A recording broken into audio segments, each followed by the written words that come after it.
السلام علیکم۔ کافی دنوں سے ایک فیس بک پہ ایک ٹرینڈ بڑا مشہور ہو رہا تھا منڈی بہاؤالدین کے نام کے حوالے سے، کہ منڈی بہاؤالدین کے نام کے اندر جو بہاؤالدین ہے اس کے اندر واو آنا چاہیے یا حمزہ آنا چاہیے۔ تو کافی لوگوں نے اس پہ جواب بھی دیا اور کافی لوگوں نے اس پہ بات بھی کی، تو میں نے بھی پروگرام بنایا کہ اس کے اوپر بات کرنی چاہیے۔ تو منڈی بہاؤالدین مائی ڈیئرز مشہور ہے دو چیزوں سے، ایک تو ہے منڈی بہاؤالدین کے ججز اور آپ کے جو پی سی ایس اور سی ایس پی آفیسرز ہیں ان کی وجہ سے، یعنی آپ کے پڑھے لکھے لوگوں کی وجہ سے۔ دوسرا، منڈی بہاؤالدین مشہور ہے ان لوگوں کی وجہ سے جو فارن میں ہیں، وہ چاہے یورپ کے اندر ہو یا امریکہ کے اندر ہوں۔ تو مائی ڈیئرز، جو تو آپ کے سول سروس کے اندر جاتے ہیں یا جوڈیشری کے اندر جاتے ہیں، کیونکہ وہ اس ملک کے اندر ہی ہوتے ہیں، اگر شہر کا نام تبدیل کر دیا جائے یا شہر کے نام کے اندر جو ہے وہ بہاؤالدین کے اندر حمزہ لکھا جائے یا واو لکھا جائے تو کوئی فرق نہیں پڑتا، لیکن جو لوگ فارن میں ہیں یا اوورسیز پاکستانی ہیں ان کو فرق ضرور پڑتا ہے، کیونکہ جب کسی بھی چیز کے اندر کوئی اس طریقے سے تبدیلی کی جاتی ہے تو اس کے سپیلنگز میں بھی تبدیلی آ جاتی ہے۔ اور جب بھی یہاں پہ فارن کے اندر کسی نے بھی اپنی پرماننٹ ریزیڈنسی اپلائی کرنی ہوتی ہے، یہاں پہ سٹیزن شپ اپلائی کرنی ہوتی ہے یا ایون ویزا اپلائی کرنا ہوتا ہے، تو اس کے اندر بھی کچھ ڈاکومنٹس کی ضرورت پڑتی ہے، جس میں آپ کا برتھ سرٹیفکیٹ ہے، جس کے اندر آپ کا پاسپورٹ ہے، اور اگر کوئی شادی شدہ ہے تو اس کے لیے میرج سرٹیفکیٹ کی بھی ضرورت ہوتی ہے۔ اب یہ تمام چیزیں جو ہیں ان کو جب وہاں سے ہمارا جو سافٹ ویئر ہے وہاں پہ جہاں سے یہ اپلوڈ کیا جائے یا نادرا سے لی جائیں، تو مائی ڈیئر یہ دونوں میں ہوتی ہیں، انگلش اور اردو میں۔ تو وہ جو ہوتے ہیں ڈاکومنٹس وہ یہاں کی ایمبیسیز کے اندر آلریڈی سبمٹ ہوتے ہیں۔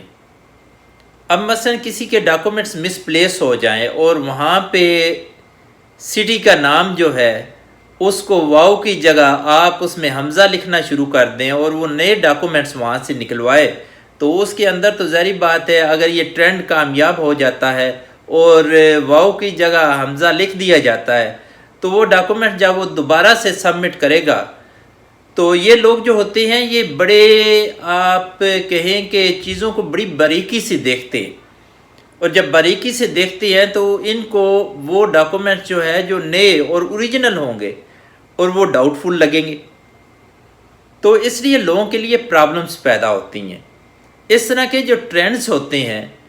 یہ چلانے والوں کے لیے کوئی مسئلہ نہیں ہوتا، وہ ٹرینڈ چل جاتا ہے تو اس پہ آگے لوگوں کے کمنٹس بھی آ جاتے ہیں، لیکن مسئلہ تب ہوتا ہے جب اس کمپین کے اندر وہاں کے جو زیرک لوگ ہیں جو مختلف ڈپارٹمنٹس کو ہیڈ کر رہے ہیں یا وہ لوگ جن کی اوپینین کو لوگ سنتے ہیں، وہ لوگ جو ہیں وہ اس میں شامل ہو جاتے ہیں، اور ان کے شامل ہونے کی وجہ سے کوئی اس طرح کا ایشو پیدا ہو جاتا ہے یا اس طرح کا کوئی نام چینج ہو جاتا ہے یا تو اس کے بہت زیادہ پرابلمس ہوتے ہیں، اسپیشلی ان لوگوں کو جو فارن کے اندر ہیں۔ اب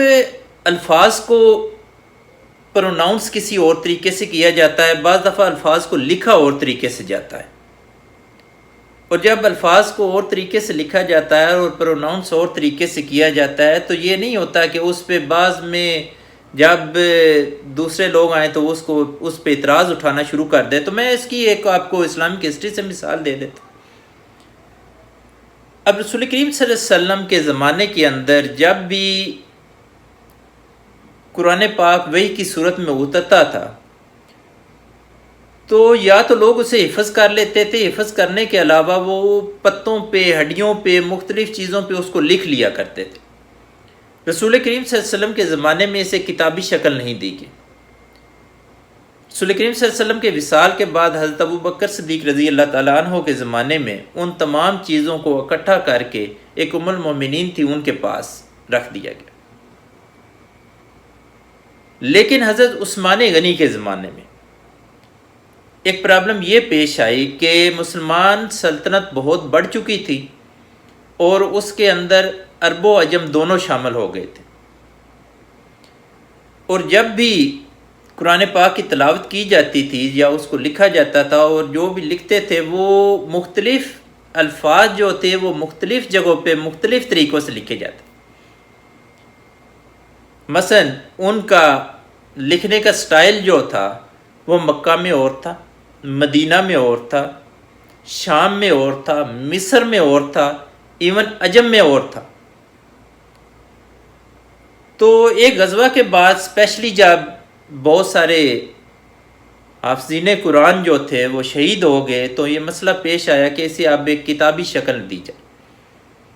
تو جب کتابی شکل دینے کے لیے ایک کمیٹی بنائی گئی اور اس کمیٹی کو کہا گیا کہ آپ اس کو یہ کتابی شکل دیں، تو کتابی شکل دینے کے لیے انہوں نے وہ جو چیزیں اکٹھی تھی وہ ان کو منگوایا۔ اس کے بعد جو مختلف حافظین تھے ان سے انہوں نے چیزیں جو تھی وہ لی۔ تو جب اس کمیٹی نے یہ لکھنا شروع کیا تو جو سب سے پہلا مسئلہ درپیش آیا وہ مسئلہ یہ درپیش آیا کہ مختلف الفاظ کو مختلف جگہوں پہ مختلف طریقوں سے لکھا جاتا تھا۔ تو یہ مسئلہ جو تھا اس وقت جو کمیٹی بنی اس کمیٹی نے یہ مسئلہ جو تھا یہ اس وقت کے خلیفۃ المسلمین حضرت عثمان غنی کے سامنے پیش کیا۔ تو حضرت عثمان غنی نے اس وقت کے جو جلیل القدر صحابی تھے جو اس وقت زندہ تھے ان کے ساتھ مشورہ کیا،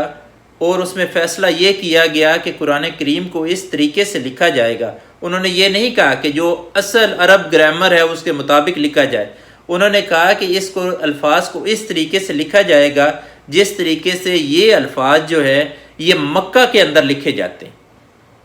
حالانکہ اس وقت حکومت کا مرکز جو تھا وہ مدینہ تھا،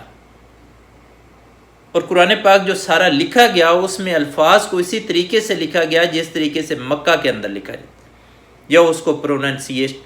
یا اس کی پروننسیشن کے بارے میں اس کو پروننسیٹ اسی طریقے سے کیا جاتا تھا جس طریقے سے مکہ کے اندر کیا جاتا۔ اب یہ نہیں ہو سکتا کہ اس وقت لکھ دیا گیا تو بعد میں جب عرب گرامر کے بارے میں بات کی جائے تو عرب گرامر میں وہ کہیں گے نہیں جی عرب گرامر کے اندر تو یہ لفظ جو ہے یہ اس طریقے سے ہے، لہذا یہ الفاظ جو ہے یہ قرآن پاک کے اندر چینج کر دیے جائیں۔ اسی طرح مائی ڈیئرس جب سٹیز کے نام رکھے جاتے ہیں، جب کسی کا ذہنی بات کسی انسان کا نام رکھا جاتا ہے یا کسی اور طریقے سے مختلف چیزوں کو لکھا جاتا ہے یا ان کو پڑھا جاتا ہے تو مائی ڈیئر اسی طریقے سے پڑھا اور لکھا جاتا ہے جس طریقے سے وہ چل رہے ہو۔ مثلا میں نے آج صبح ہمارے ایک بڑے مشہور شاعر ہیں منڈی بہاؤالدین کے مزایا شاعری کرتے ہیں ادریس قریشی صاحب، انہوں نے اس پہ بڑی اچھی بات کی۔ حالانکہ میں نے یہ بات کچھ جو انہوں نے باتیں کی یہ اس سے پہلے خبر ناک کے اندر آفتاب اقبال سے بھی سنی تھی۔ اس نے بھی کہا تھا اس وقت کہ عام طور پر ہم کلفی کہتے ہیں، یہ کھانے والی کلفی جو ہوتی ہے، لیکن اصل لفظ جو ہے وہ کفلی ہے، لیکن کلفی غلط العام ہے۔ جب غلط العام ہے تو اس کو لوگ سمجھتے ہیں، چیز یہ ہے کہ ورڈ وہ ہونا چاہیے جو لوگ سمجھتے ہوں۔ اب اس کے علاوہ بہت سارے ایسے الفاظ ہیں جن کے اندر الف اور ہے کا مسئلہ ہے، لیکن وہ جیسے لکھے جاتے ہیں وہ ویسے ہی پڑھے جاتے ہیں۔ اب منڈی بہاؤالدین جو ہے ڈسٹرکٹ، اگر اس کا نام جو ہے اس کے بہاؤالدین کے اندر جو ہے وہ واو ہے تو اس سے کوئی پرابلم نہیں، لوگوں کے ڈاکومنٹس اس کے اندر ہے، وہ میں نے اسپیشلی آپ کو بتایا کہ اوورسیز پاکستانیوں کے جو ڈاکومنٹس ہیں ان کے اندر وہ واو سے لکھا گیا، بعد میں آپ اس کو چینج کرتے ہیں تو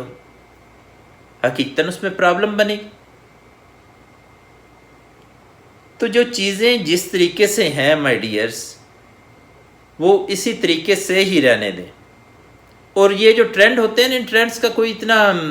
اثر نہیں ہوتا، لیکن ان ٹرینڈ کا مسئلہ یہ ہوتا ہے